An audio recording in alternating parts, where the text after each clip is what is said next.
Shalom. First of all, I'd like to start off by giving all glory and honor to Yahweh by Shem, Yahweh Shai by Shem, Rakakadash. Double honor to teachers, elders, and the boss of Great Millstone, likewise, brothers, putting out this truth. Faithfully, fearlessly feeding the sheep and dear brothers and sisters tuning in. Shalom. Today's lesson's titled, The Bitter and the Sweet, Righteous Thoughts.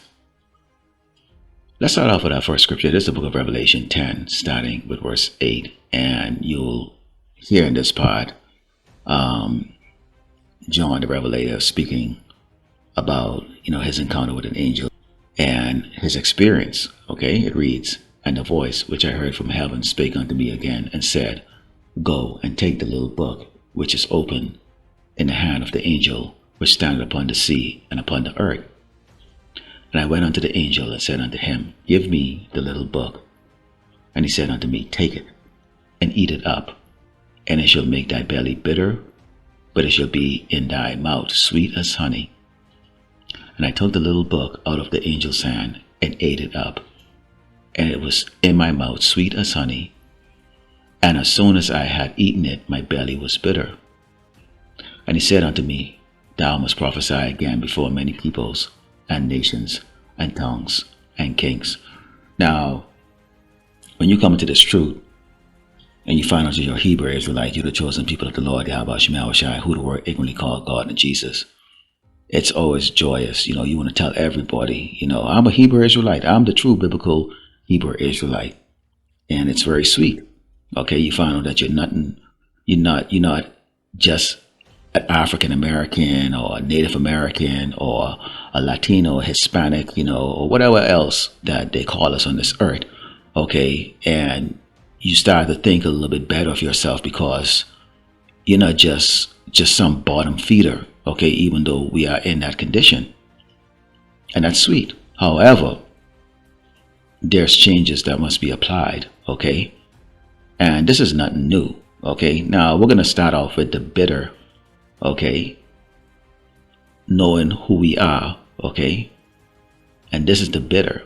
These are the things that comes with being the chosen people of the Lord, Yahweh Shema Shai. Let's start off with our first scripture here. This is the book of Deuteronomy 28. And start verse 15. Because the Lord Yahweh Shema Shai, he had always protected us. He took us out of the land of Egypt, from the bondage under Pharaoh, and he had defended the children of Israel. But it comes with a commitment, and there's also a clause. And you look at the situation that we're in right now, it is clear that we did not stick to the commitment.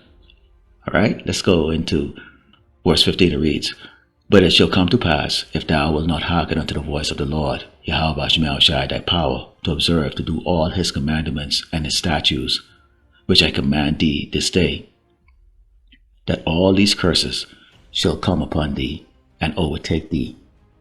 And I'm going to read the first curse here. It reads, "Cursed shall thou be in the city, and cursed shall thou be in the field." And the earth is a field. Take a look at how we live. Take a look at us, our status.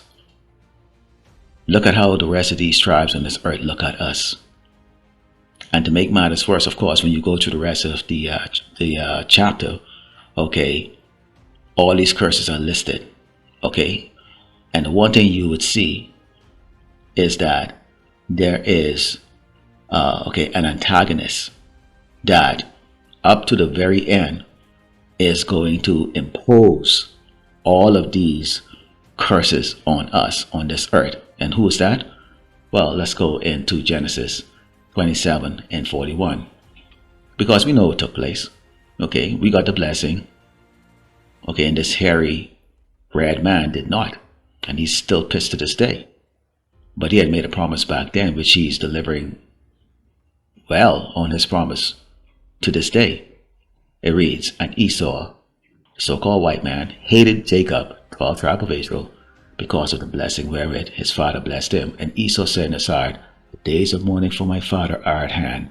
Then will I slay my brother Jacob, the 12th tribe of Israel." Okay, let's move forward into the book of Psalms 10 and start verse 8. "Because we've been under the persecution of this man ever since." It reads, "He sitteth in the lurking places of the villages. In the secret places doth he murder the innocent. His eyes are privy set against the poor. Where is he sitting? He's not sitting in some dark corner in some village, okay? Esau is in a position of power, so his legislation, his laws, okay?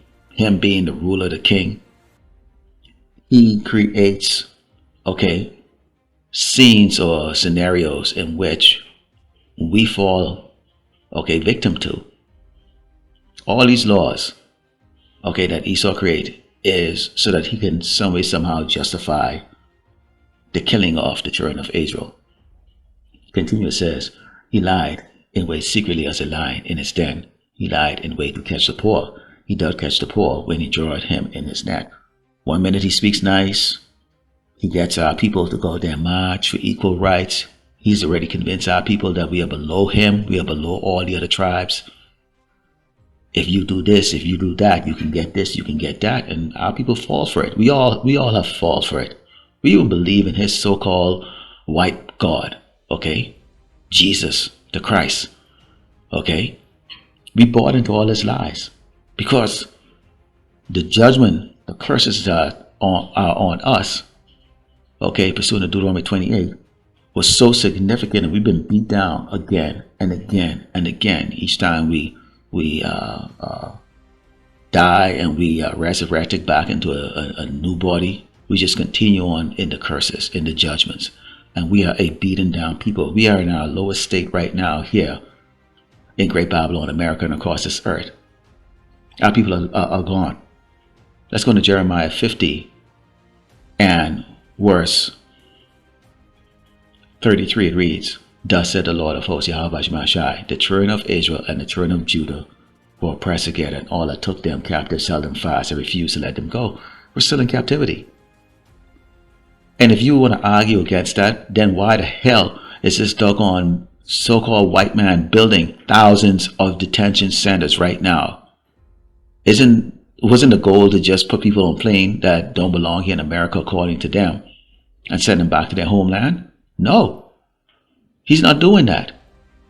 They started it out in the first 2 or 3 months, but now they're building thousands of detention centers, turning warehouses into detention centers or internment camps to put our people in, out of sight, out of mind, where our people are going to be put to death. So this is, look who the victims are. So-called blacks, Native Americans, and Latinos.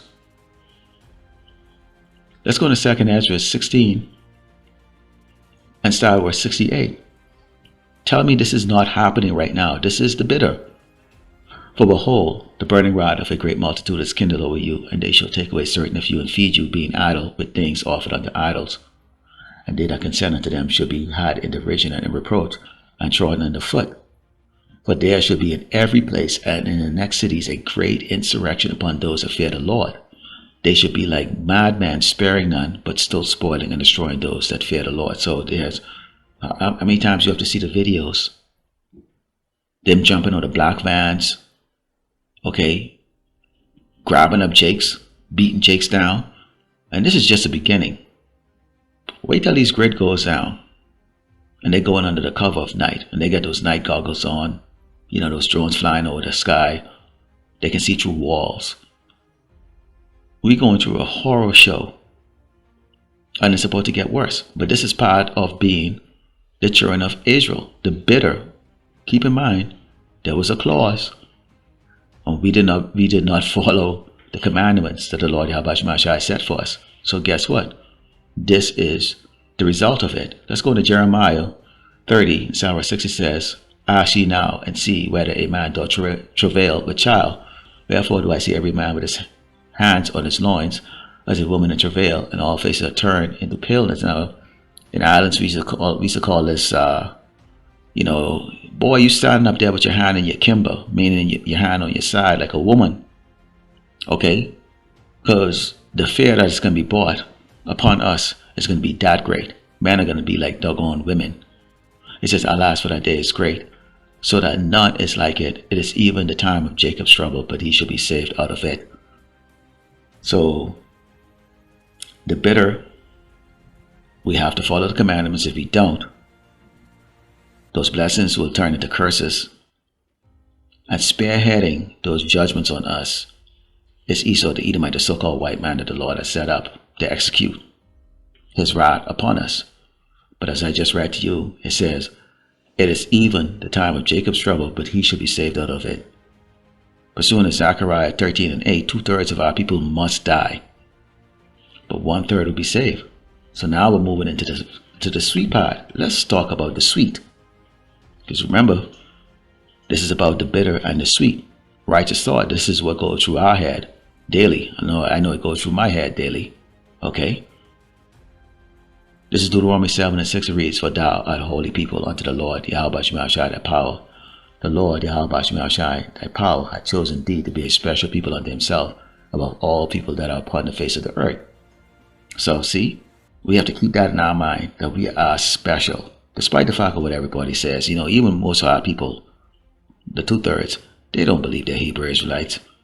They believe that they're black, brown, red. And as long as they be good, little obedient slaves to Esau, the Edomite, the so-called white man, everything is going to be good. The so-called white man is going to stop doing what he's doing to him. But we, as the hopefully elect, we know he's not going to stop. He cannot stop even if he wants to. Why?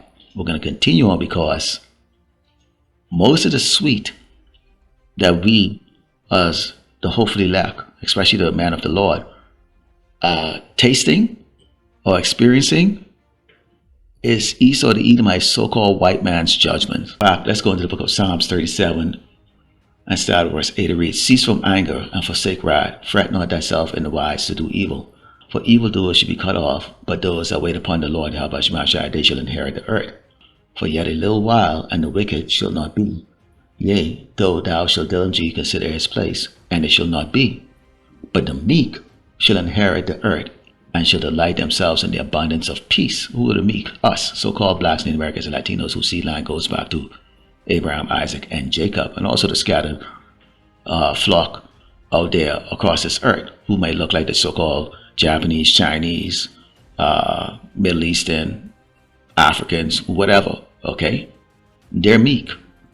Continuing, it says, the wicked plot against the just, and gnash it upon him with his teeth.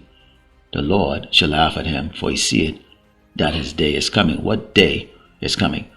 Okay, when we go into the book of Job, we're going to see what's going to happen to this doggone devil, Esau the Edomite, the so-called white man. And this is sweet. Everything that I'm reading to you is sweet. And there's a whole lot more to it, but these are the ones that I chose to bring out this lesson.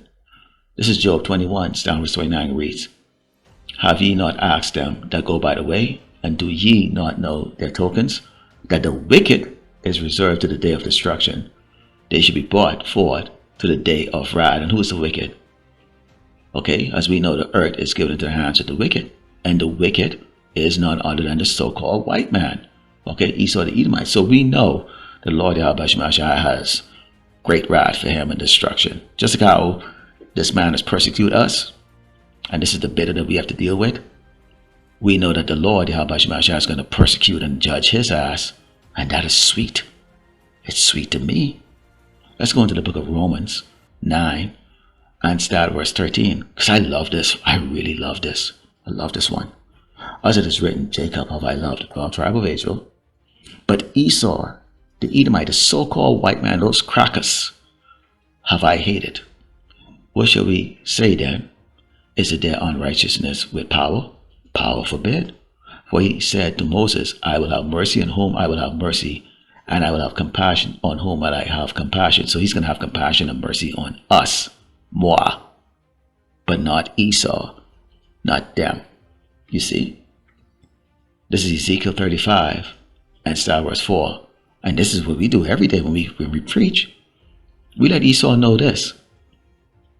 I will lay thy cities waste, and thou shalt be desolate, and thou shalt know that I am the Lord Yahweh Shai. Because thou hast had a perpetual hatred, and hast shed the blood of the children of Israel by the force of the sword, in a time of their calamity, in a time that their iniquity had an end. See, there's a reason. So just like how we did not keep the commandments, and there was a clause, and if we, didn't do our part, we got judged with the what? The curses. Guess what? Esau, even though the Lord Yahweh Shai has raised him to do the things that he's doing to us, he still has to pay a price. Okay? So there's no choice in the matter for this for Esau, the Edomite, the so-called white man. Continuing, it says, because thou hast had a perpetual hatred, and thou shed the blood of the children of Israel by the force of the sword in the time of their calamity, in the time that their iniquity had an end. Therefore, as I live, said the Lord power, I will prepare thee unto blood, and blood shall pursue thee. Said thou hast not hated blood, even blood shall pursue thee. Thus will I make Mount Seir most desolate, and cut off from it him that passeth out, and him that returneth. So the blood, okay, how do you get blood? You have to draw swords, okay? Violence. The Lord Yahweh Shemashai is going to be destroying Esau's kingdom through excessive violence. And that is incredibly sweet. But this is the book of Isaiah 13, verse 16, and it reads, their children also should be dashed to pieces before their eyes. Their houses should be spoiled, and their wives ravished. Behold, I will stir up the Medes against them, which shall not regard silver, and as for gold, they shall not delight in it. Their bows also shall dash a young man to pieces, and they shall have no pity on the fruit of the womb. Their eye shall not spare children. And this is exactly what Esau had done to us, okay? Part of that bitter process that we went through, okay? Esau spoiled us, okay? Ravished our women, okay? And didn't show any pity on our children, okay? There are pictures of our children, okay, in the cotton field, okay? Being used as baits for alligators. So the Lord Yahweh Shemashai is going to deal with him the same way he dealt with us. Continuing, it says, and Babylon, the glory of kingdoms, the beauty of the Chaldees, excellency, should be as when power overthrew Sodom and Gomorrah. It shall never be inhabited, neither shall it be dwelt in from generation to generation. Neither shall the Arabian pitch tent there, neither shall the shepherds make their fold there. So this place is going to be completely obliterated. And following that, Esau will go into captivity for 1,000 years. Let's close out with the sweetest precept. This is Obadiah 1:18. It reads, and the house of Jacob shall be a fire, and the house of Joseph a flame, and the house of Esau for stubble, and they shall kindle in them and devour them. And there shall not be any remaining of the house of Esau, for the Lord Yahweh Shemashai had spoken it. So after his cities are all destroyed, blood has pursued him. Whoever the survivors are, they'll bring back, the tribe of Esau, those spirits that were put to death. Okay, and of course they'll go through a brutal, hardcore 1,000 years of slavery along with these other nations. But Esau, the Edomite, the so-called white man, the one that has made all our lives bitter, they will be extinguished from existence. And that is sweet. Lord willing, the lack was edified, let the close by giving all glory and honor to Yahweh, Ba'ashim, Yahweh Shai, Ba'ashim, Rakadash, Shalom.